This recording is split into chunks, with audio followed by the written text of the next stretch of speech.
Click the link in the description below to receive our free Building Mental Muscle newsletter, and for a limited time, get these 10 classic best-selling Law of Attraction books for free. We hope you enjoy this presentation. If so, please click the like button and click the subscribe button below to receive notification when we release new recordings. Richard Hargraves presents Perception by Neville Goddard. First published 1968. This audio edition recorded 2023.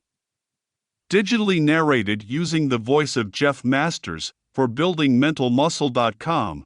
Copyright 2023 Iron Power Publishing. All rights reserved. Perception by Neville Goddard.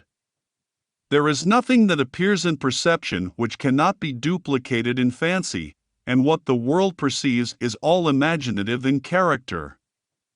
Here is a graphic example. I am sure everyone knows what it is to detect the fragrance of a rose. Now, smell is a chemical sense and depends upon contact for perception.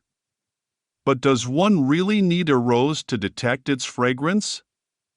Cannot its fragrance be reproduced imaginatively? Having smelled an Easter lily, can you not discriminate between the smell of a rose and a lily imaginatively? Then they do not exist independent of you but live on some level, or levels, of your imagination. Can you call upon your memory of an experience of long ago, bring it back, and duplicate it in fancy? If so, then this world is no different from your imaginal one.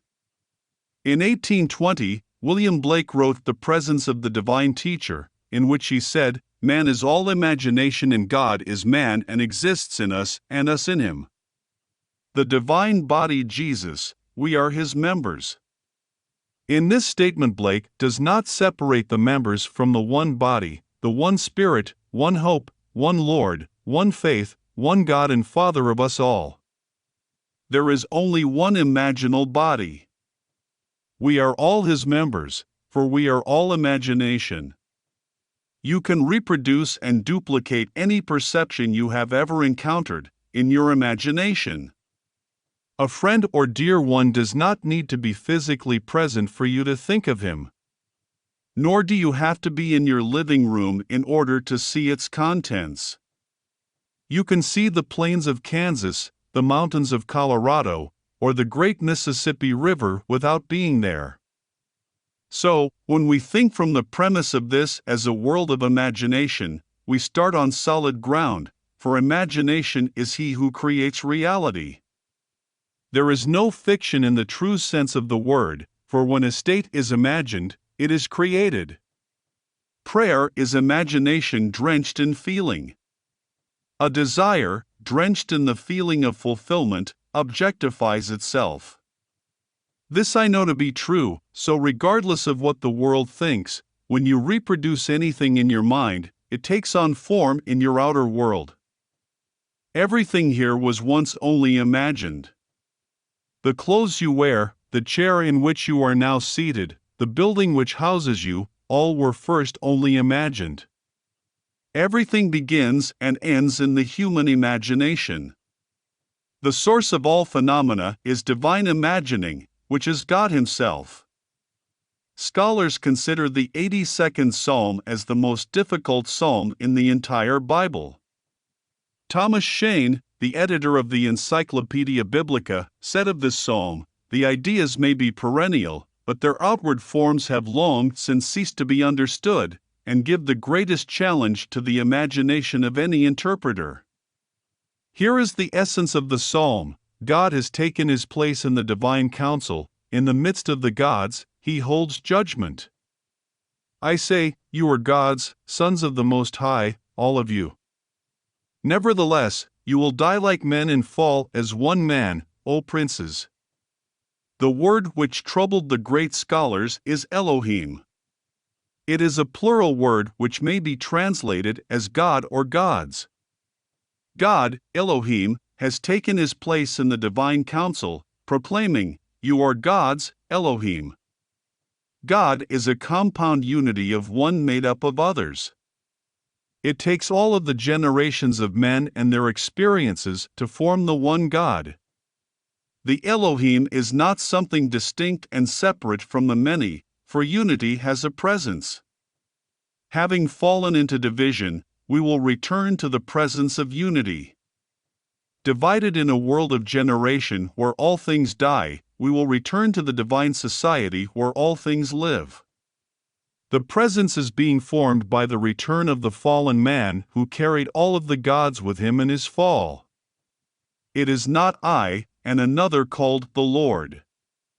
Everyone is the Lord, as told us in the Shema, the great Hebrew confession of faith. Here, Zero Israel, the Lord our God, the Lord is one. God has risen and is rising in all. He deliberately took upon himself man's nature. By that act of assumption, Jesus Christ became the pattern upon which the nature of man is molded. He didn't take a person called Neville upon himself, but my nature. And in so doing, Jesus Christ became the type upon which I have been molded, raising this animal energy, called man, to divinity, called God. Having fallen, God must now rescue himself. This he will do, for he has prepared a way for his return. You see, no man or group of men killed Jesus. It is he who said, "No man takes my life, I lay it down myself." I have the power to lay it down and the power to lift it up again. Experiencing death by taking upon himself the animal nature of man, imagination takes that energy and transforms it into his own likeness.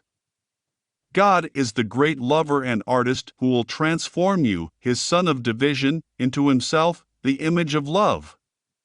Loving you so much he died to begin his good work in you, he will complete it at the day of Jesus Christ.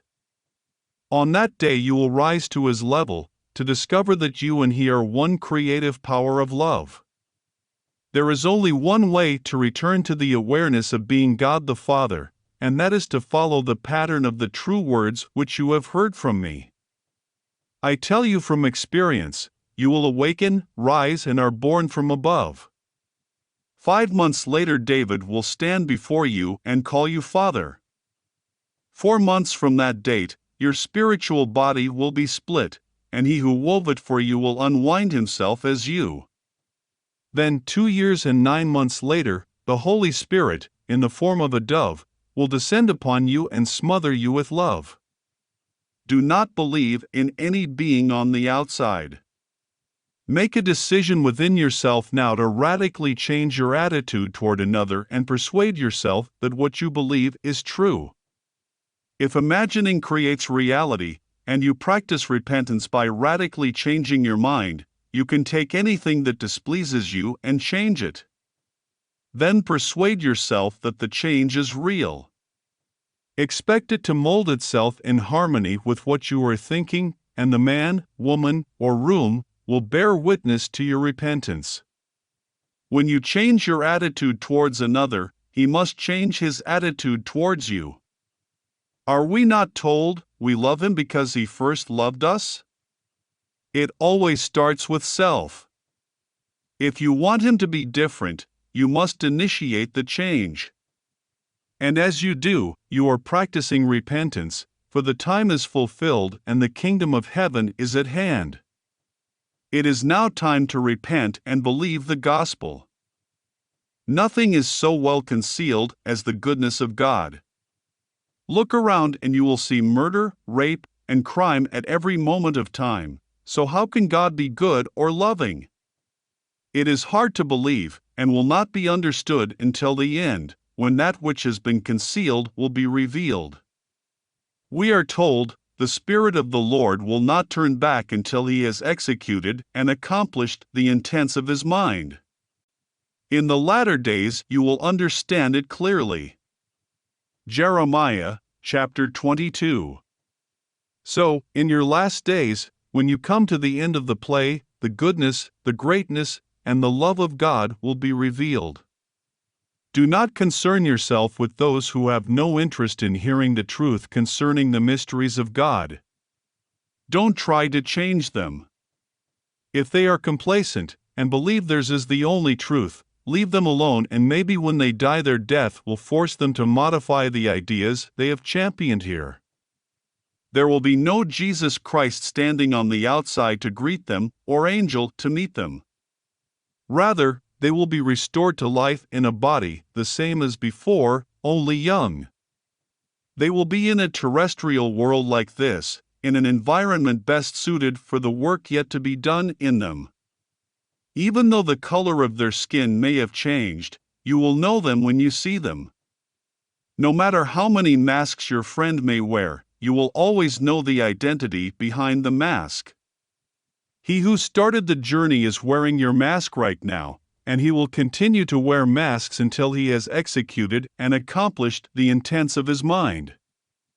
God's original pledge to himself was that he would make man in his own image. Then the gods descended, and the gods will ascend, for no one has ever ascended into heaven but he who descended from heaven. The gods, falling as one man, descended into division and broken unity. In time, they will all be gathered together into that one unity called God the Father. Many believe Scripture is a myth, but when it is experienced in the depth of the soul, it is literally true. This you will know from experience. Having reached the limit of contraction to experience the nature of man, you will ascend into a limitless expansion as God. Returning with all that you have experienced, your tremendous power is added to God's already existing power. Then God, forever expanding, will decide on another adventure, and we will all once again fall into a state like this in order to grow and grow and grow in our own wonderful human imagination. Now remember, nothing appears in perception that cannot be duplicated in fancy. If you can perceive your desire, it exists. You cannot perceive an object that does not exist on some level or levels of imagination. Identify your human imagination with God, and because God calls a thing that is not now seen as though it were seen, you can call a state into being by assuming you are in it. And if you believe you have received your desire, you will, for belief will lead the way to its fulfillment. If you look to reason rather than imagination, you are seeing the devil instead of God. The devil is the doubter in you.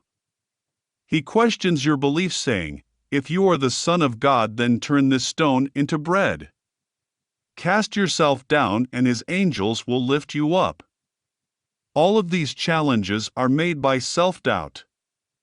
I urge you to practice the art of imagination. If you do, I promise you will prove it in the testing, even though you may have started out to prove it wrong.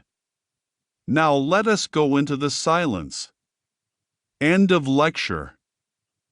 If you enjoyed listening to this recording, please click the like button and click the subscribe button below to receive notification when we release new recordings. Click the link in the description below to receive our free Building Mental Muscle newsletter, and for a limited time get these 10 classic best-selling Law of Attraction books for free.